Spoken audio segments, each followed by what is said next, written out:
the BJP won the Gujarat state elections yesterday. When given a choice to vote for the BJP, a higher percentage of voters voted for the BJP in 2017 than in 2012. But a fewer percentage of voters voted compared to 2014. But for the Congress, a higher percentage of voters chose the Congress in 2017, both compared to 2012 and 2014. You know, it's a bit like India's GDP data. When things are very low, they can only go up, and that is the Congress's vote share going up. And when things is very high, it can only go down, and that explains the BJP's fall in vote share from 2014. What we'll do now is to actually look deeper into the numbers in terms of where the BJP gained and lost, and similarly for the Congress.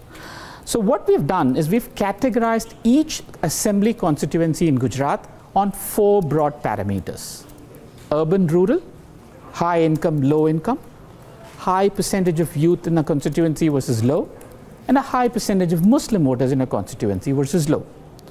I have to mention that this analysis is not based on a survey of voters, but based on actual census data collated and compiled for each constituency.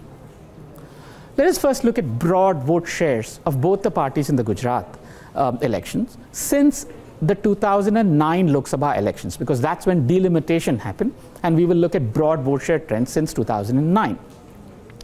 So this helps draw a trend of how vote shares have moved.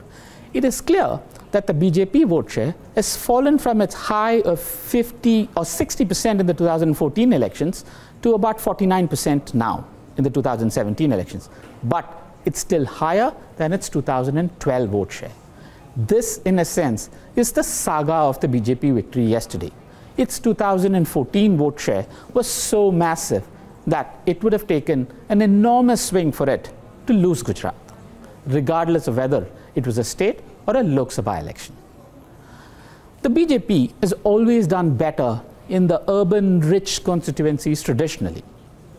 The gap between the BJP and the Congress is much wider in the urban rich constituencies than in the rural poor. The BJP continues to maintain that lead over the Congress in urban constituencies. The BJP's urban vote share was 56% compared to the Congress's at 38%, still a massive lead. However, in rural constituencies, the Congress has had an edge over the BJP historically, except in 2014, where the BJP got a big lead even in rural constituencies. So in the 2017 election, the Congress bounced back and got a 46% vote share in rural constituencies versus the BJP's at 45%. We can observe a very similar trend in the high income and low income constituencies. Remember, urban and rural does not necessarily mean high income and low income. The BJP continues to have a 10 percentage point lead in the high income constituencies over the Congress. However, in the low income constituencies, the Congress does better, but by just 1 percentage point. Is this a reflection of the income inequality that economists talk about in India, translating itself into political choices and preferences? Something to be discussed. In constituencies with a high percentage of youth voters, it is traditionally believed that the BJP does better. Actually, our analysis shows that that's perhaps not the case. While the BJP still does better in constituencies with higher youth voters, the gap actually is narrowed considerably. So if you look at the charts, in constituencies with high percentage of youth voters, the gap between the BJP and Congress is almost non-existent.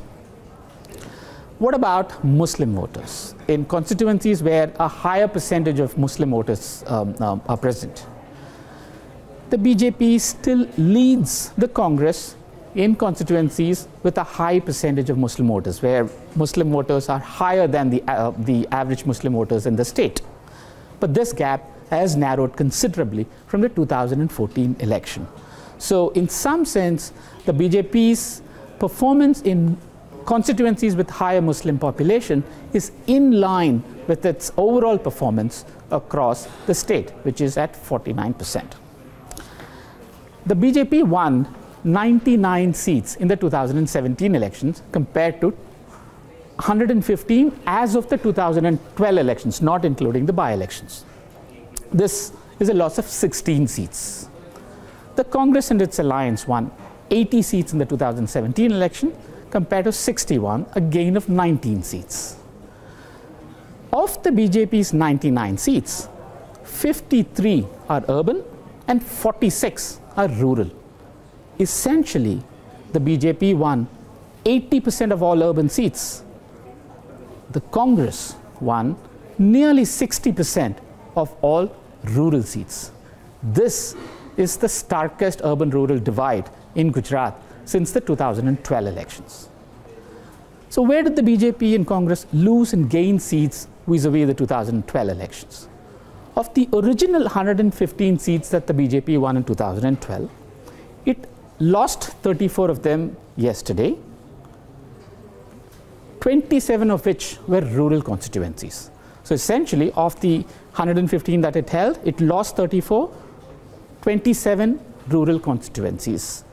It gained 80 new constituencies, and hence there is a net loss of 16 seats. There was significant ground reporting during the elections that suggested severe voter angst, especially in urban constituencies. So what explains this dissonance between ground reporting and actual results?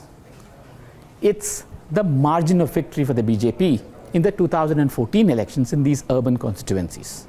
The BJP won these urban constituencies with such a massive margin that even a seemingly big swing or protest against the BJP was not enough to convert them into seats for the Congress. The interesting trend is that compared to 2012, both the BJP and the Congress have actually gained vote share across all segments: urban, rural, rich, poor, youth, Muslim constituencies. However, compared to 2014, the BJP has seen a huge fall in its urban, rural, high income, low income, youth and Muslim constituencies, but the Congress has consistently gained across all these segments across the board. The net message, the 2017 Gujarat elections has been one where paradoxically both the BJP and Congress have claimed victory, one electoral, the other political. The Congress claims that this is the lowest tally of seats for the BJP in 20 years and its highest in 25 years. The BJP claims that it has won Gujarat for an incredible 6th consecutive time and is undefeated for 2 decades. Both are absolutely right. The real question, though, is what does this Gujarat state election portend for the 2019 Lok Sabha elections?